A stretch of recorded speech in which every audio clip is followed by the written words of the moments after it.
Good morning student. मैं हूं आपका maths teacher Vivek Mewada, Emmanuel senior secondary school.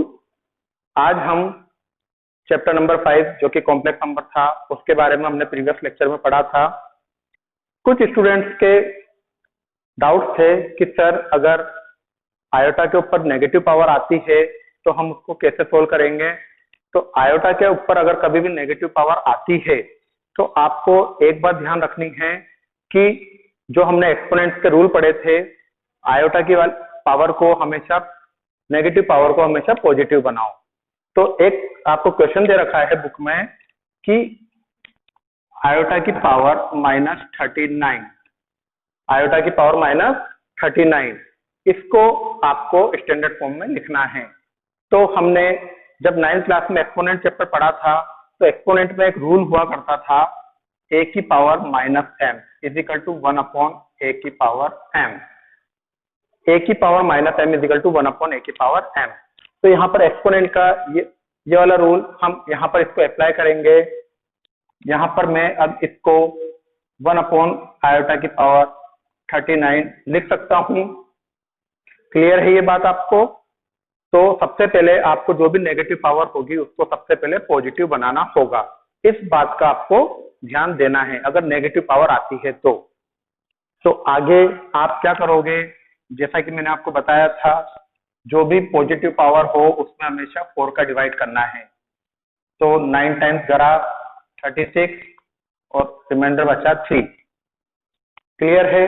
और मैंने कल आपको यहाँ पर लिखाया था जब कभी भी रिमाइंडर 3 होता है, जब कभी भी रिमाइंडर 3 होता है, एक बार हम वापस से यहाँ लिख देते हैं, आयोटा की power 4n plus 0 is equal to 1, iota -1 minus iota. तो हमारे पास रिमाइंडर बच रहा है 3, तो मैं आपको यहाँ पर आंसर लिख सकता हूँ माइनस आयोटा।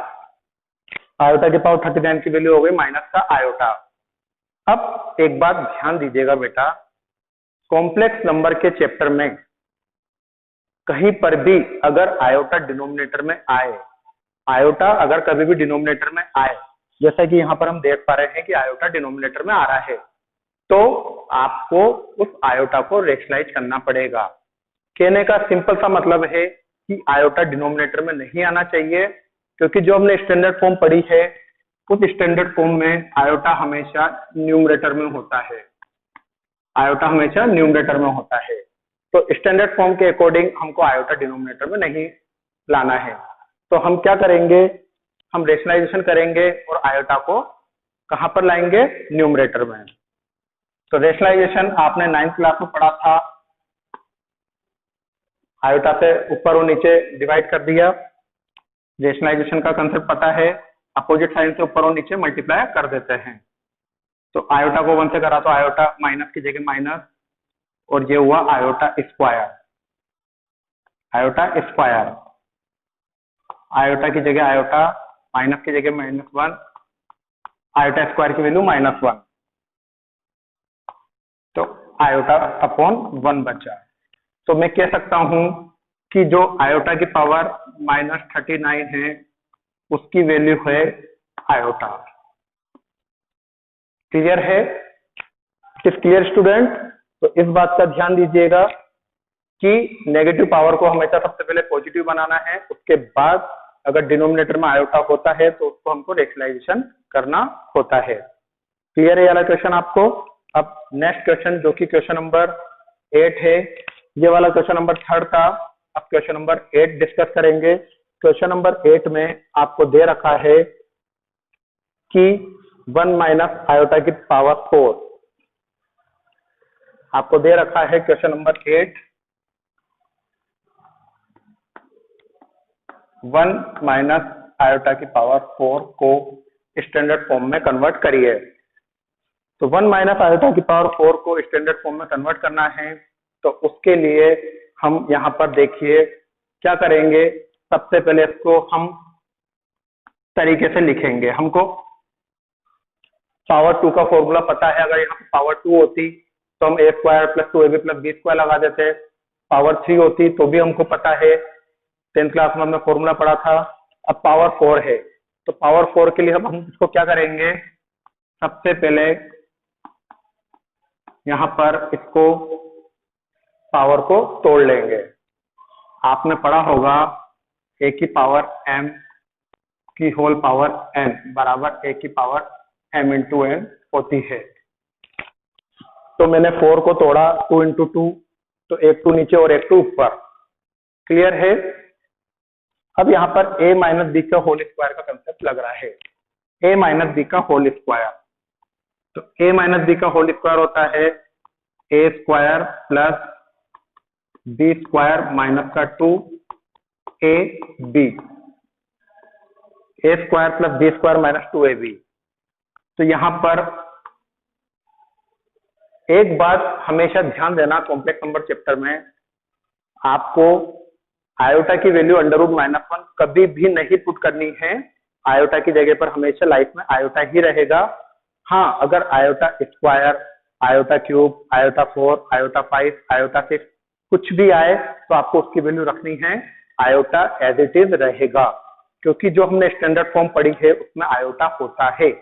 तो आयोटा की जगह कभी भी √-1 मत पुट करना बेटा, इस बात का ध्यान रखना। तो देखिए 1 का स्क्वायर 1 होता है, आयोटा स्क्वायर की वैल्यू -1 होती है, और ये माइनस का 2 आयोटा एज इट इज। तो +1 से -1 कट गया, मैंने आयोटा की वैल्यू √-1 नहीं पुट करी है, इस बात का आपको ध्यान देना है। तो अब आपके पास यहाँ पर बच रहा है माइनस का 2 आयोटा, और उसके ऊपर पावर बच रही है 2। क्लियर। -2 का होल स्क्वायर होता है 4, और आयोटा का होल स्क्वायर होता है आयोटा स्क्वायर। क्लियर है ये बात। 4 की जगह 4, आयोटा स्क्वायर की वैल्यू रख दी मैंने यहाँ पर -1, तो -1 को 4 से मल्टीप्लाई करा तो -4। आपका आंसर क्या आया, -4। लेकिन क्या आपको ये स्टैंडर्ड फॉर्म में दिख पा रहा है? आप बोलोगे नहीं सर।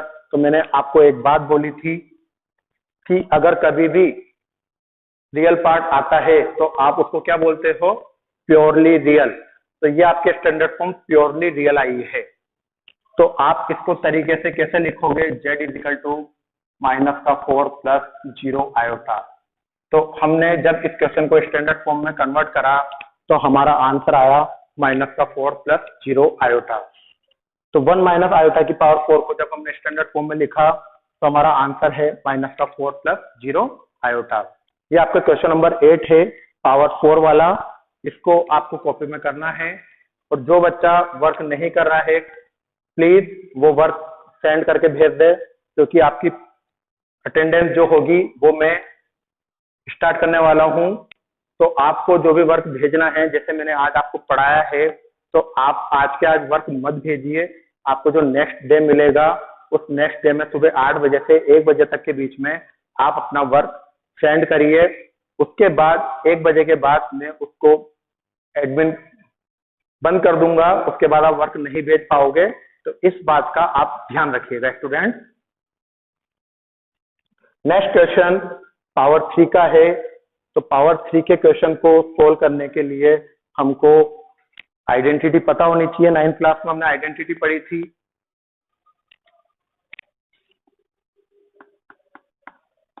(1/3 + 3 आयोटा का होल क्यूब। ये आपके क्वेश्चन नंबर 9 है 5.1 का। बेटा देखो, हमने आयोटा के ऊपर पॉजिटिव पावर पढ़ ली है, हमने आयोटा के ऊपर नेगेटिव पावर पढ़ ली है। अगर आयोटा डिनोमिनेटर में आता है हमने वो पढ़ लिया, उसको रेशनलाइजेशन करना होता है। हम अभी तक पढ़ रहे हैं आयोटा की कॉम्प्लेक्स नंबर की स्टैंडर्ड फॉर्म। जो भी क्वेश्चन हमको गिवन है उसको स्टैंडर्ड फॉर्म में कन्वर्ट करना है, क्योंकि आगे की एक्सरसाइज में जो भी क्वेश्चन होगा उसको स्टैंडर्ड फॉर्म में लाना ही आपका मेन टारगेट होगा क्वेश्चन का। तो अभी तक बस हमारा एक ही टॉपिक चल रहा है स्टैंडर्ड फॉर्म, फिर एक एक करके अपन टॉपिक को डिस्कस करते हुए चलेंगे। तो फर्स्ट टॉपिक अपना स्टैंडर्ड फॉर्म चल रहा है। अब जैसे क्वेश्चन आ गया 1/3 + 3 आयोटा का होल क्यूब, आपको इसको स्टैंडर्ड फॉर्म में कन्वर्ट करना है। स्टैंडर्ड फॉर्म का मतलब होता है a + b आयोटा की फॉर्म में कन्वर्ट करना है। तो अब यहाँ पर बात ये आ जाती है कि a + b का होल क्यूब का फॉर्मूला क्या होता है। अब आप हमने जब 9th क्लास या 10th क्लास पढ़ी थी तो वहां पर a प्लस बी के होल क्यूब का फॉर्मूला हुआ करता था a cube plus B cube plus 3 a square B plus 3 a B square. तो यहाँ पर क्यूब का फॉर्मूला हमको पता है तो हम इस फॉर्मूले में a की जगह पर 1/3 और b की जगह पर 3 आयोटा पुट कर देंगे। a की जगह पर 1/3 और b की जगह पर 3 आयोटा पुट कर देंगे। तो वहां से वो फॉर्मूला है और यहाँ पर a और b की वैल्यू मैं पुट कर रहा हूं। तो पहला है a cube plus b cube plus 3 a square b plus 3 a B square. Clear है स्टूडेंट? तो मैंने उस फॉर्मूले में a और b की वैल्यू पुट कर दी है। तो अब मैं यहाँ पर क्यूब को ओपन करूंगा, स्क्वायर को ओपन करूंगा। 1 का क्यूब 1, 3 का क्यूब 27, फिर प्लस की जगह प्लस, 3 का क्यूब 27 और ये आयोटा क्यूब, प्लस की जगह प्लस, 3 की जगह 3, 1 का स्क्वायर 1, 3 का स्क्वायर 9 और 3 आयोटा एज इट इज। ये 3 की जगह 3, ये 1/3 भी एज इट इज, 3 का स्क्वायर 9 और ये आयोटा का स्क्वायर आयोटा स्क्वायर। क्लियर है बात? अब देखिए यहाँ पर क्या कट रहा है, इस 3 से 3 3 जा 9 और इस 9 से याला 9 कट गया, इस 3 से याला 3 कट गया। ओके स्टूडेंट, अब देखिए आप, मैंने आपको बोला था आपको आयोटा की वैल्यू नहीं रखनी है, उसके अलावा आयोटा स्क्वायर आयोटा क्यूब कुछ भी आ जाए आपको उसकी वैल्यू रखनी है। तो देखिएगा ये 1/27 एज इट इज, ये 27 as it is. Iota cube की वैल्यू होती है माइनस का आयोटा, यहाँ पर बस आयोटा बच रहा है, ये +9 की जगह +9 और आयोटा स्क्वायर की वैल्यू होती है -1। तो आयोटा की वैल्यू नहीं रखनी है, बाकी सबकी वैल्यू आपको पुट करनी है। आयोटा स्क्वायर की वैल्यू मैंने -1 रख दी, आयोटा क्यूब की वैल्यू मैंने माइनस आयोटा यहाँ पर पुट कर दी है। तो देखिए 1/27 माइनस का 27 iota plus iota -9, plus minus minus होता है, प्लस माइनस माइनस होता है। तो यहां तक करने के बाद अभी क्या ये आपको स्टैंडर्ड फॉर्म में दिख रहा है? नहीं, तो हमको इसको स्टैंडर्ड फॉर्म में कन्वर्ट करना पड़ेगा। अभी तक स्टैंडर्ड फॉर्म नहीं बनी है। स्टैंडर्ड फॉर्म में रियल पार्ट और इमेजिनरी पार्ट दोनों होते हैं। तो देखिएगा 1/27 और -9, z इज इक्वल टू 1/27 -9, ये इधर लिखा और 27 में से आयोटा गया तो 26 आयोटा, 27 में से 1 को सेपरेट करा तो 26। अब आप इसका एलसीएम ले लीजिए, एलसीएम ले लीजिए, ये 27, 1 को 1 से करा तो 1 आया, माइनस की जगह माइनस लिखा, 27 को 9 से मल्टीप्लाई करो, 27 को 9 से मल्टीप्लाई करो, 7 9 जा 63, 6 का बचा, 9 2 जा 18, 18 और 6 24, तो 243